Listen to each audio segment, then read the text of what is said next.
सौदा के दो शय ख़ास से उर्दू निसाबात के सिलसिले में हम बात करेंगे 2025 में होने वाले ऑन स्क्रीन एग्ज़ाम्स के हवाले से। असातिज़ा कराम और तलबा, आपके आसानी का एक सामान आईबी की तरफ से हो गया है। अगरचे आईबी में उर्दू पढ़ना, उर्दू पढ़ाना मुझे लगता है असातिज़ा और तलबा दोनों के लिए शायद मुश्किल एक काम होता है, लेकिन बहरहाल खुशखबरी ये है कि आलमी तनाजुर यानी कि जो हमारा ग्लोबल कॉन्टेक्स्ट है उसके अंदर इस बार के लिए साइंसी और तकनीकी इख्तराअत को शामिल किया गया है। जो हमारे पास अपडेटेड अगस्त 2022 में शाया करदा फहरिस्त है, उसमें जो ग्लोबल कॉन्टेक्स्ट है उनमें से एक है। और इसका फ़ायदा अब क्या होगा कि 2025 में जो बच्चे इम्तिहानात के लिए अपीयर होंगे या जो टीचर्स इस वक्त उनके लिए इम्तिहानी पर्चा जात बनाएंगे, उनके मॉक्स लेंगे, उनको प्रैक्टिस पेपर्स देंगे, तो वो अपना काम आसान बना सकते हैं कि वो वही तमाम मौज़ूआत जो हैं मुंतखब करें और उन्हीं से ज़्यादा टास्क बच्चों को मश्क करवाएं जो कि इस आलमी तनाजुर यानी कि साइंसी और तकनीकी इख्तराअत के दायरे में आता है। अगर हम देखें तो जो हमारे पास टॉपिक लिस्ट भी आईबी की तरफ से है, तो अगर उसमें आप देखें तो आपके पास आइडेंटिटी एंड कल्चर, सेकंड है education and the world of work, तीसरा है the world we live in, और फोर्थ है local area travel and tourism. तो पांचवा हमारे पास कौन सा था? Technology and the media. So आप टेक्नोलॉजी रिलेटेड, मोबाइल टेक्नोलॉजी और जो भी कुछ साइंटिफिक एडवांसमेंट है वो ऑलरेडी करवा रहे थे। तो टीचर्स अब आप इसमें मज़ीद कैसे इनकॉर्पोरेट चीज़ें कर सकते हैं, तो आप ये देख लीजिए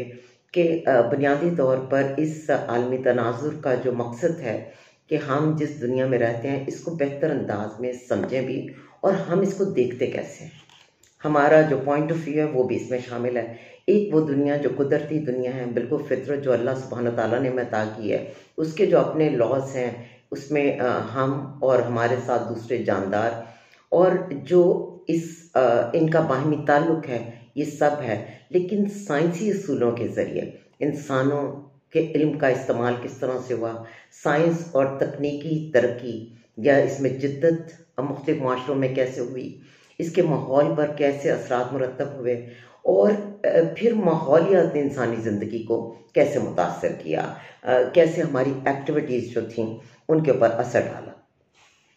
और इंसानों का अपने माहौल को अपनी ज़रूरियात के मुताबिक ढालने का जो पूरी जर्नी है, वो जो पूरा प्रोसेस है, उसकी स्टडी भी इसका पार्ट हो सकती है। तो हम बहुत आसानी से खा वो हमारे क्राइटेरियन ए लिसनिंग के लिए ऑडियो वीडियोस हों, खा क्राइटेरियन बी के लिए हमारे पास पढ़ने का जो मवाद है वो हो, तफ़ाहीम हो, या हमारे क्राइटेरियन डी राइटिंग के लिए जो एक वसी फहरिस्त दी गई है कि ब्लॉग, मज़मून, मुकालमा, ख़त, इश्तिहारात और बहुत सी चीज़ें, तराकीब, तो इस सब में हम शामिल कर सकते हैं ईमेल्स वगैरह के लिए मौज़ूआत में साइंसी और तकनीकी तरक्कियों के बारे में कोई मौज़ूआत शामिल कर सकते हैं, साइंटिफिक जो इनोवेशंस हुई हैं उनके बारे में बात कर सकते हैं। तो ये ऑन स्क्रीन इम्तिहानात में से चूँकि इस आलमी तनाजुर पर भी आए कुछ ना कोई टास्क या बाकी टास्क जो हैं वो मजमूई तौर पर इसके असर में ज़रूर होंगी, तो अगर हम इस पर फोकस करें तो ये मुमकिन है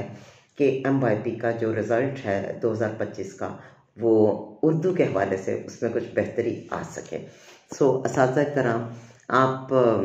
दिसंबर की छुट्टियां लाज़िम होता है, थक गए होंगे, कुछ आराम कीजिए, लेकिन साथ साथ अगर कहीं काम का मौका मिले तो इस पर ज़रूर गौर कीजिए कि जो इस बार का हमारा आलमी तनाजुर है यानी कि साइंसी और तकनीकी इख्तराअत का जो मौजू है, इस पर हम बच्चों को बहुत सारे मश्क के लिए काम दें।